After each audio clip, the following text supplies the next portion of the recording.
রমজানে রোজা রেখে একই কাজ করতে কিন্তু প্রতিদিন ভালো লাগে না। তো একদিন কাজ করে যদি 10 দিন চালিয়ে দেওয়া যায় তাহলে কিন্তু মন্দ হয় না, কি বলেন আপনারা? ইফতারে তো প্রতিদিনই আলুর চপ তৈরি করা হয়, তো 10 দিনের আলুর চপ আজ একদিনেই তৈরি করে আপনাদের দেখাবো সংরক্ষণ পদ্ধতি সহ।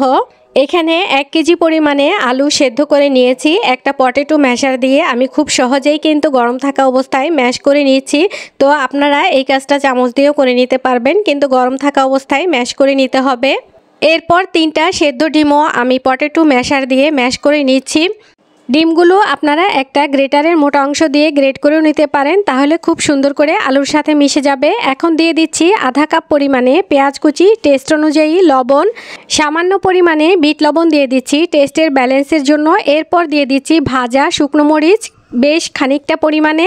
তো শুকনো মরিচগুলো আমি হাত দিয়ে ভেঙে তারপর লবণ দিয়ে আর পেঁয়াজের সাথে খুব ভালো করে মাখিয়ে নিয়েছি। এখন সবগুলো উপকরণ আলু আর ডিমের সাথে মিশিয়ে নিয়েছি। খুব ভালো করে মিশিয়ে নেওয়ার পর এখন আমি একটা একটা করে আলুর চপ তৈরি করে নিব। আর আলুর চপের সাইজটা কিন্তু নির্ভর করবে আপনার উপর, আপনি কি ছোট সাইজের তৈরি করবেন না বড় সাইজের তৈরি করবেন। তো আমি মিডিয়াম সাইজের করে করে আলুর চপগুলো তৈরি করে নিচ্ছি।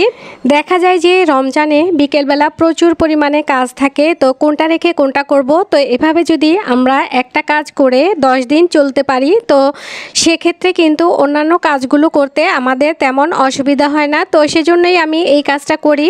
একদিন কষ্ট করে যদি এই আলুর চপগুলো তৈরি করে নেওয়া হয় তাহলে কিন্তু 7 থেকে 8 দিন বা 10 দিন নিশ্চিন্তে থাকা যায়। তো এখন আলুর চপগুলো সব তৈরি করে নিয়েছি। একটা এয়ারটাইট বক্সে করে আমি একটু দূরে দূরে রেখে দিচ্ছি। কিছু আলুর চপ রেখে দিব ডিপ ফ্রিজে, যেগুলো কিনা 10 থেকে 15 দিনের মতো সময় ভালো থাকবে। আর কিছু আলুর চপ রেখে দিব নর্মাল ফ্রিজে, যেগুলো কিনা আজকে অথবা আগামীকালকে খাবো, তো সেগুলোই রেখে দিব নর্মাল ফ্রিজে।